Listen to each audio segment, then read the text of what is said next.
स्वागत है एक बार फिर से आपका स्पीड अप साइंस में। आज हम यहाँ पे करने वाले हैं 2021 के जो क्लास 10th के प्रीवियस ईयर क्वेश्चन हैं, PYQ जो क्वेश्चन आए हुए हैं उसको सॉल्व करने वाले हैं। तो आइए यहाँ पे हम लोग शुरू करते हैं। और यहाँ पे देखिए हम लोग करेंगे क्या कि जैसे ये क्वेश्चन हो गया, अब क्वेश्चन इलेक्ट्रॉन से पूछा है तो प्रोटॉन भी पूछ सकता है, न्यूट्रॉन भी पूछ सकता है। इसके और ऑप्शन जो है, ये ऑप्शन को हम लोग फुल एक्सप्लेनेशन के साथ करेंगे। तो आइए हम लोग शुरू करते हैं। देखिए यहाँ पे पूछा है कि इलेक्ट्रॉन पे आवेश कैसा होता है। तो देखिए इलेक्ट्रॉन पे जो आवेश होता है वो -1.6 × 10⁻⁻19 कूलम होता है। अब देखिए इलेक्ट्रॉन पे आवेश पूछा है तो इलेक्ट्रॉन के खोजकर्ता भी पूछ सकता है कि किसने किया था। तो इसका खोज जो है जे थॉमसन ने किया था। जे थॉमसन ने किया था। और ये कब किए थे तो 1897 में किए थे। इसका खोज जो है कैथोड रे एक्सपेरिमेंट में किया गया था। कैथोड रे एक्सपेरिमेंट में किया गया था।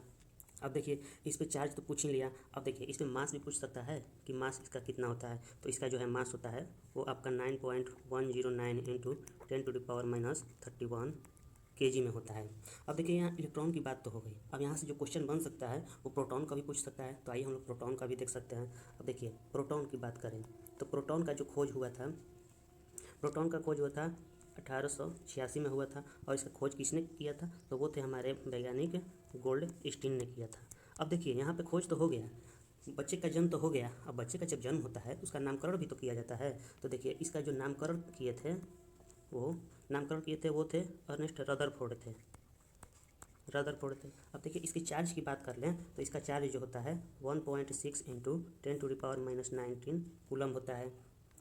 और इसकी मास की बात करें तो मास इसका होता है 1.672 × 10⁻27 kg। अब देखिए यहाँ तक तो हमने कर दिया। अब देख लेते हैं न्यूट्रॉन की। तो न्यूट्रॉन की खोज किसने किया। तो देखिए न्यूट्रॉन की बात करें तो इसका खोज जो है वो चैडविक ने किया था। जेम्स चैडविक ने किया था। और इन्होंने इसका खोज जो है 1932 में किया था। इस पे चार्ज जो है वो, चार्ज की बात करें तो ये न्यूट्रल होता है, जीरो चार्ज होता है। इसकी मास की बात कर लें तो देखिए इसका मास जो होता है 1.67 होता है। और तीनों जो होता है इलेक्ट्रॉन, प्रोटॉन और न्यूट्रॉन की बात करें तो इसमें जो सबसे ज़्यादा मास होता है वो हमारा न्यूट्रॉन का ही होता है। अब आइए नेक्स्ट क्वेश्चन देखते हैं दोस्तों। देखिए यहाँ पे कह रहा है कि खिलौनों में किस सेल का उपयोग होता है। तो खिलौने जो होते हैं हमारे उसमें सूखे सेल का यूज किया जाता है, ड्राई सेल का उपयोग किया जाता है। अब देखिए यहाँ पे और है हमारा डैनियल सेल। तो डैनियल सेल के खोज किसने किया था तो ये थे हमारे फ्रेडरिक डेनियल ने इसका खोज किया था।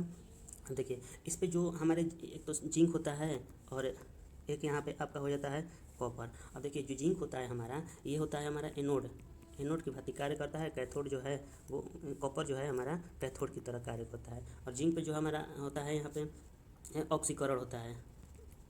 ऑक्सीकरण बोले तो इसमें होता क्या है, लॉस ऑफ इलेक्ट्रॉन होता है। लॉस होते हैं किसके, इलेक्ट्रॉन के। और जो हमारा कैथोड है यहाँ पे जो है उपचयन होता है। यहाँ पे जो हमारा इलेक्ट्रॉन का ये गमन होता है वो निगेटिव से पॉजिटिव की ओर होता है।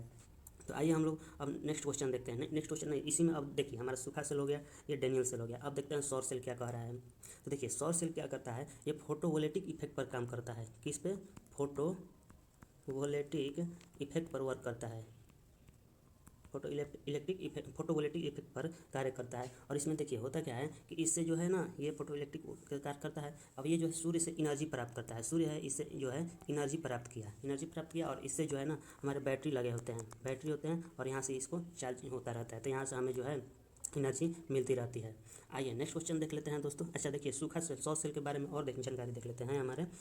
देखिए इसका जो है फ्लैश लाइट में यूज किया जाता है। हमारा टॉयज हो गया, खिलौनों में किया जाता है इसका। और कैलकुलेटर हो गया, टीवी हो गया, इस सब में इसका यूज किया जाता है। डैनियल सेल का अगर प्रयोग देखें तो ये हमारे जो होता है प्रयोगशाला में इसका यूज किया जाता है। कहाँ पे, प्रयोगशाला में।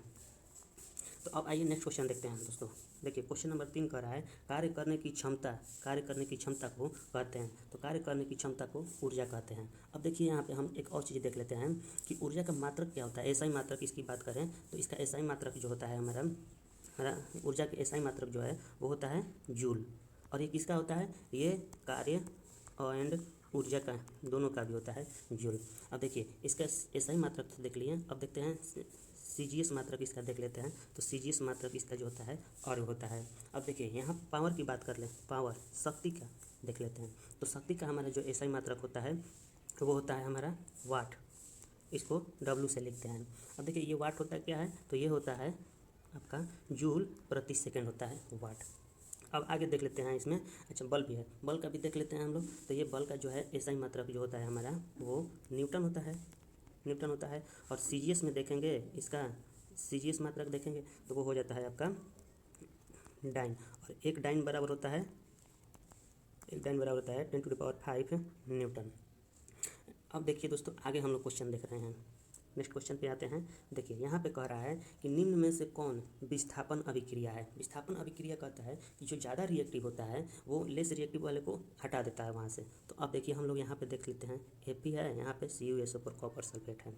तो यहाँ पे देखिए Fe तो है, Fe, और यहाँ से ये विस्थापित कर दिया कि इसको कॉपर को विस्थापित कर दिया, हटा दिया, और इसके जगह पे ये आ गया कि ये बोला कि तुम हटो, तुमसे ज़्यादा हम ताकतवर हैं। प्रकृति में भी यही हो रहा है, जो ज़्यादा ताकतवर है कम ताकतवर को हटा देता है। तो ये Fe इसके साथ आ गया, और जो बचा हमारा कॉपर यहाँ पे आ गया।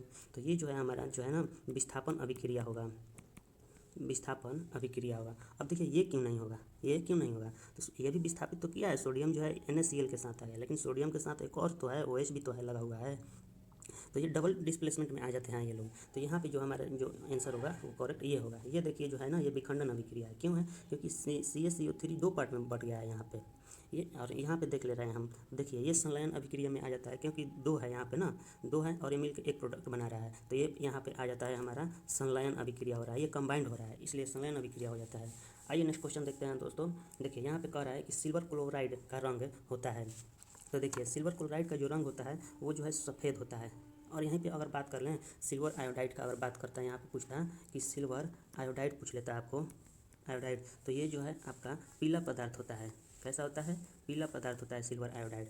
अगर यहाँ पे सिल्वर ब्रोमाइड की बात करता है, देखिए सिल्वर ब्रोमाइड, सिल्वर ब्रोमाइड कहता है तो ये जो होता है क्रीमी पदार्थ होता है, क्रीम जैसा होता है, ये क्रीम जैसा होता है, क्रीमी पदार्थ हो जाता है यहाँ आपका यहाँ पे। आइए अब देखते हैं दोस्तों नेक्स्ट क्वेश्चन पर हम लोग आते हैं। देखिए यहाँ पे पूछ रहा है कि निम्नलिखित में लवण कौन सा है। तो देखिए लवण हमारा जो है सोडियम क्लोराइड है, NaCl है। ये तो हमारा सोडियम हाइड्रोक्साइड हो जाता है, ये HCl है, हाइड्रोक्लोरिक अम्ल है, और ये हमारा जो है KOH है, पोटेशियम हाइड्रोक्साइड हो गया यहाँ पे। आइए हम लोग नेक्स्ट क्वेश्चन देखते हैं दोस्तों। यहाँ पे देखिए कह रहा है कि तुतिया नीला थोथा का अणु सूत्र बताना है। तो नीला थोथा जो होता है हमारा CuSO4 × 5H2O होता है। ये हमारा कॉपर सल्फेट होता है, क्या होता है ये कॉपर सल्फेट होता है। अब देखिए ये जो होता है अकार्बनिक पदार्थ होते हैं, ये कैसे होते हैं, तो अकार्बनिक पदार्थ, या आप ये इसको यौगिक कहिए, अकार्बनिक यौगिक होते हैं। अब देखिए यहाँ पे और इसको हम लोग देख लेते हैं। देखिए CHCl3 की बात कर रहा है, तो CHCl3 को हम लोग क्या बोलते हैं, तो ये जो होता है हमारा क्लोरोफॉर्म होता है। CHCl3 जो है हमारा क्लोरोफॉर्म है। और ये KOH जो है हमारा, KOH को हम लोग देख लेते हैं, तो ये पोटेशियम हाइड्रोक्साइड है, क्या है, पोटेशियम हाइड्रोक्साइड होता है। अब आइए इसमें हम लोग एक चीज़ और छोड़े हुए हैं, उसको देख लेते हैं। देखिए इसको क्या बोलते हैं, ये तो ये जो हमारा हो जाता है Na2B4O7 × 10H2O, ये हमारा होता है बोरेक्स, बोरेक्स। देखिए ये ऑप्शन से ही क्वेश्चन आपको देखने को मिल जाएंगे एग्जाम में। आइए नेक्स्ट क्वेश्चन देखते हैं दोस्तों। कह रहा है कि गंधक, गंधक की परमाणु संख्या, इसी को हम लोग क्या करते हैं, कहते हैं सल्फर कहते हैं, सल्फर, इसको डिनोट करते हैं S से। इसका परमाणु क्रमांक जो है 16 होता है। अब देखिए ये 16 हो गया, यहाँ पे 14 दिया, तो देखते हैं 14 किसका होता है। ये जो होता है आपका सिलिकॉन का होता है। अब देखिए ये 15 की बात कर रहा है, तो 15 जो है आपका हो जाता है फास्फोरस का, ये जो होता है फास्फोरस, इसको डिनोट करते हैं हम P से। अब देखिए 17 आ गया है यहाँ पे, तो 17 जो है वो क्लोरीन का होता है। यहाँ पे 18 कहता है तो वो आर्गन हो जाते हैं, 19 कहता है तो पोटेशियम हो जाता है किसका, 19 का। और फाइनली आ जाता है 20, तो हमारा 20 हो जाता है कैल्शियम का हो जाएगा 20 तो आप लोग हर हाल में याद रखिए, क्योंकि यहाँ से देखिए क्वेश्चन आया हुआ है, कोई अलग से नहीं बता रहे हैं हम, क्वेश्चन आया हुआ है डायरेक्ट क्वेश्चन आ जाएगा। आइए नेक्स्ट क्वेश्चन हम लोग देखते हैं दोस्तों। कह रहा है कि न्यूक्लियस शब्द का किन के द्वारा दी गई। तो देखिए न्यूक्लियस शब्द जो है वो हमारा दिया गया रॉबर्ट ब्राउन के द्वारा, रॉबर्ट ब्राउन के द्वारा दिया गया।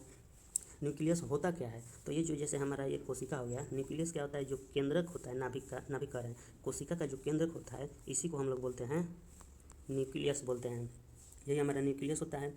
अब देखिए यहाँ पे हम लोग ये रॉबर्ट हुक की बात कर लें, रॉबर्ट हुक की बात करें तो इन्होंने क्या दिया था, इन्होंने खोज किया था किसका, ये मृत कोशिका का खोज किया था, मृत कोशिका का खोज किया था रॉबर्ट हुक ने।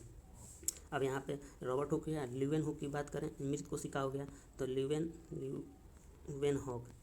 हॉक जो है हमारे, ये जीवित कोशिका का खोज किए थे। किसका?